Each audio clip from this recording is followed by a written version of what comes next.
ஐயனார் துணை சீரியல்ல அடுத்த வாரத்துக்கான எபிசோடில் நல்ல நாள் பார்த்து சீக்கிரமாக கல்யாணத்தை நடத்திட வேண்டியதான் அப்படின்னு சொல்லிட்டு நடேசன் சொல்கிறாங்க. நிலா கேலண்டர் எடுத்து கொடுக்குறாங்க.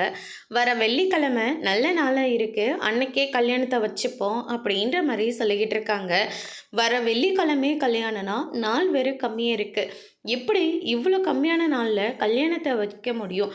நம்மக்கிட்ட ஏது அவ்வளோ பணமோ அப்படின்ற மாதிரி நம்ம சேரன் சொல்லிக்கிட்டு இருக்காங்க. அதுக்கு அடுத்து தான் நிலா இருந்துட்டு அதை பற்றிலாம் நீங்கள் கவலைப்படாதீங்க, அதெல்லாம் நாங்கள் பார்த்துக்குறோம் அப்படின்னு சொல்லிட்டு நிலா இருந்துட்டு கணக்கு போட ஆரம்பிக்கிறாங்க. சாப்பாடு செலவு, மாலை, பூஜை செலவு, அதுக்கடுத்ததாக செயின் எடுக்கணும், மோதிரம் எடுக்கணும், அதுக்கடுத்ததாக தாலி எடுக்கணும், ஐயருக்கு இவ்வளோ பணம் கொடுக்கணும் அப்படின்னு சொல்லிட்டு லிஸ்ட்டு போடுறாங்க. ஆக மொத்தம் 8 லட்ச ரூபா வருது. அவ்வளோ பணம் ஏதுங்க நம்மக்கிட்ட அப்படின்னு சொல்லிட்டு நம்ம சோழன் சொல்லிக்கிட்டு இருக்காங்க.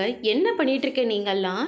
இந்த பணம்லாம் ஒரு பணமா? நீங்கள் இத்தனை வருஷமாக சம்பாதிச்சதெல்லாம் என்ன பண்ணீங்க அப்படின்னு சொல்லிட்டு கேள்வி கேட்டுட்ருக்காங்க. அதுக்கடுத்து தான் நம்ம நடேசன் இருந்துட்டு செயின், மோதிரத்தை பற்றிலாம் இங்கே யாருமே கவலைப்பட தேவையில்ல, சாப்பாடு செலவு மற்ற செலவு மட்டும் பார்த்துக்கோங்க, மற்றதெல்லாம் நான் பார்த்துக்கிறேன் அப்படின்ற மாதிரி நடேசன் சொல்கிறாங்க. அப்படி சொன்னோன்னே மொத்த பேரும் ஷாக் ஆகுறாங்க. அதோட பிரம முடிச்சிருக்காங்க.